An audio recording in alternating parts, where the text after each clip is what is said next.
Hola, somos estudiantes de la Universidad César Vallejo del curso Cátedra Vallejo. En esta oportunidad presentaremos el documental de la obra El Tungsteno, de nuestro querido autor peruano César Vallejo.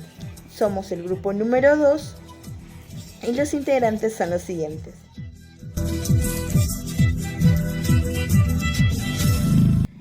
Empezaremos dando a conocer aspectos biográficos del autor de la obra.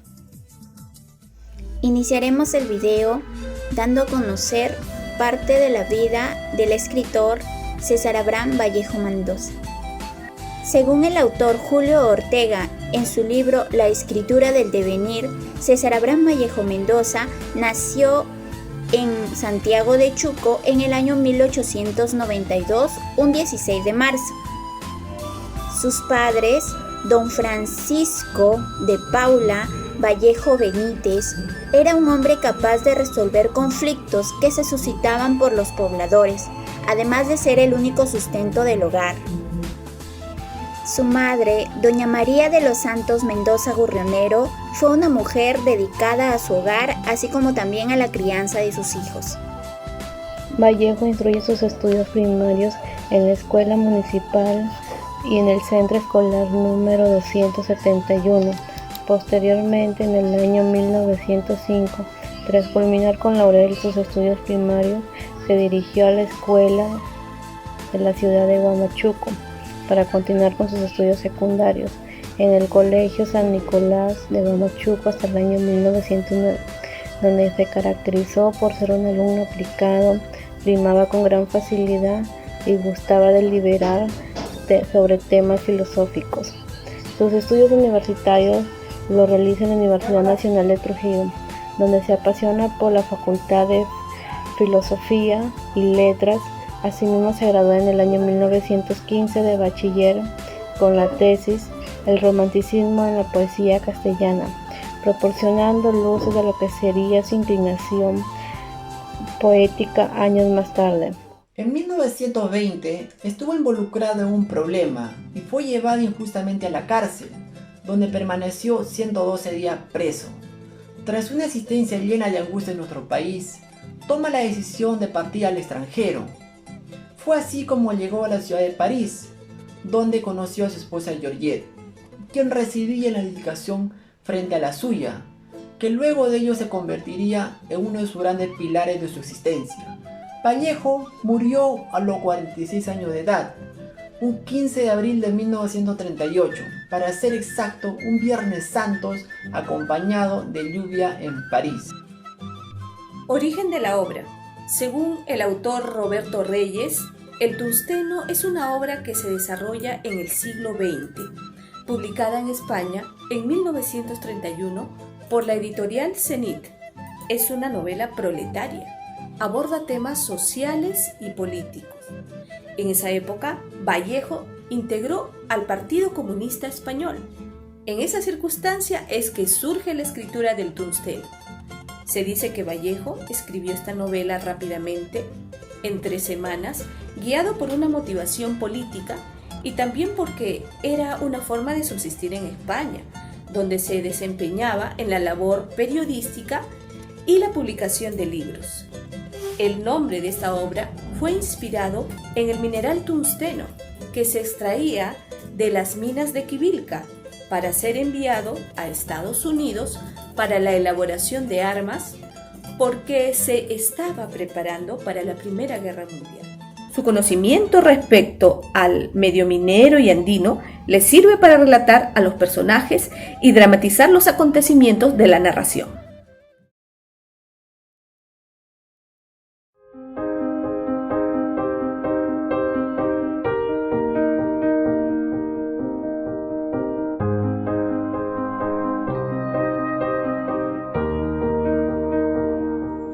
La obra consta de 3 capítulos. En el primero se presentan a los principales personajes en su entorno físico y social, y se avisoran los posibles conflictos.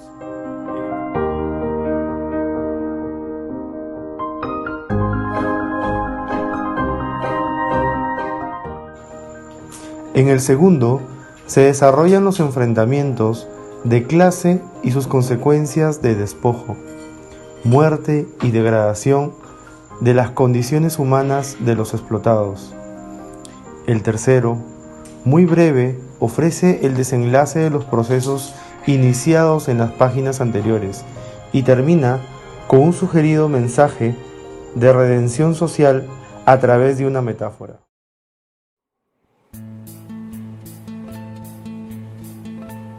En el primer capítulo de la novela, los hechos suceden en Quivilca, departamento del Cusco. Comienza con la descripción de una tras otra avalancha de indios que salen del Colca y de lugares de circulación rumbo a las minas.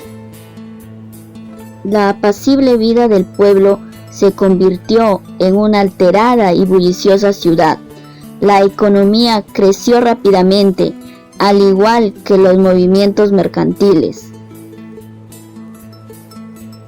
Los Soras sirvieron inicialmente como guía a la empresa Manning Society en aquel lugar desconocido.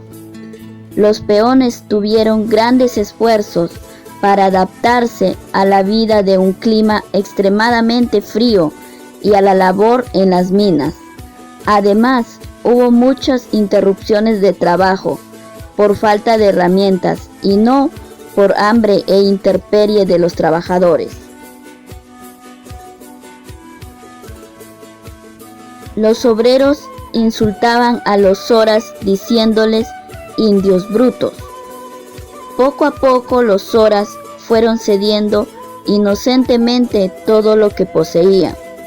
El que más provecho le sacó a la inocencia de los Soras fue el comerciante José Marino, quien en una oportunidad les dio una garrafa azul, flores rojas, a cambio de un terreno de ocas, aprovechando que estaban seducidos por lo que se vendía en el bazar. Se produce la violación del amante de José Marino, una jovencita llamada Graciela, conocida como La Rosada, a quien la mandó traer engañándola que quería despedirse porque se iba a Colca. Al llegar al bazar, le dio un trago llamado tabacazo, con el que perdió el conocimiento para luego ser ultrajada por Mr. Tai y Weiss, el comisario Baldassari, el cajero Machuca, el ingeniero Rubio, el profesor Zavala y José Marino, en ese orden de rango socioeconómico. Graciela muere y no tuvo justicia a pesar de los reclamos de sus hermanas, demostrando el abuso de esas autoridades. En el segundo capítulo de la novela, los hermanos Marino, José y Mateo, quienes eran los que proporcionaban la mano de obra necesaria para las minas y además tenían la exclusividad en la oferta de mercaderías para la población, fueron aliados con el subprefecto Luna en la búsqueda de conscriptos para el ejército. Los indios Isidoro Yepes y Braulio Conchucos fueron apresados y llevados a Colca e introducidos a la Junta Conscriptora Militar. La población, al verlos amoratados, callados, abatidos, casi en agonía, se enardecieron y decidieron protestar. Braulio Conchucos muere por la golpiza que le habían propinado los gendarmes. El valeroso Servando Huanca tiene el coraje de protestar para que se respeten los derechos de las personas. La protesta causó un inmenso enfrentamiento entre los pobladores y la gendarmería. El pueblo desarmado trató de defenderse con piedras. Cayeron muchos muertos y heridos. Los mandatarios locales responsabilizaban al pueblo, en especial a los indígenas, los cuales fueron capturados y encarcelados. De ellos eligieron a 20, los más sumisos e ignorantes, para ser enviados por la madrugada a Quivilca para que trabajen en las minas. En el tercer y último capítulo de la novela se mencionan controversias políticas entre Servando Huanca y el agrimensor Leonidas Benítez.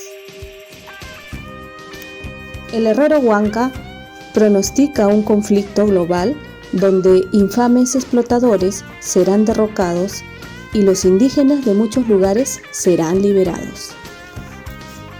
Leonidas Benítez muestra desde un inicio su convicción respecto a los intelectuales que deberían asumir el poder, pero también estos tendrían que servir a la clase trabajadora.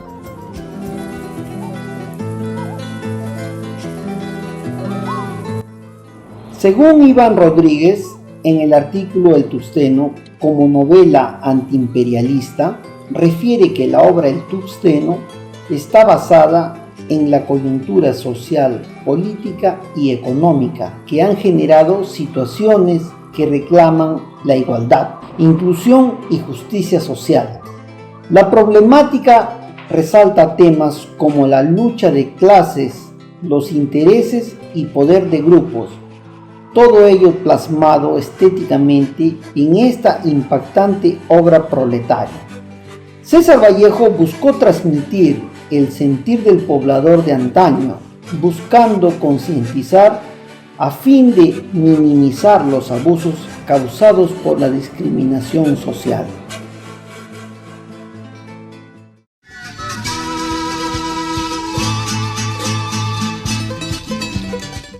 Buenas noches. En el marco del desarrollo del documental titulado El Tuxteno, procederemos a entrevistar a un profesional a fin de conocer su punto de vista de esta excelente obra. En esta ocasión tenemos a una invitada especial, la doctora en Derecho Betsy Jaime. Doctora, buenas noches. Buenas noches, mi nombre es Betsy Jaime Ramírez, abogada de profesión y egresada de la Universidad César Vallejo. Laboro en el sector público actualmente y tengo más de 6 años de experiencia profesional en el sector. Doctora, conversábamos acerca de la obra y llegábamos al punto de que la obra está basada en la discriminación social. ¿Qué opina usted acerca de la discriminación laboral en el Perú? La discriminación laboral viene desde hace muchos años. Difícilmente ha sido imposible quitarla, ¿no?, dentro de nuestro marco cultural y legal también, porque el Estado, si bien ha desarrollado denodados esfuerzos por tratar de buscar el mayor beneficio posible para los trabajadores, lamentablemente ni con el liderazgo de los sindicatos se ha podido destrabar esa brecha.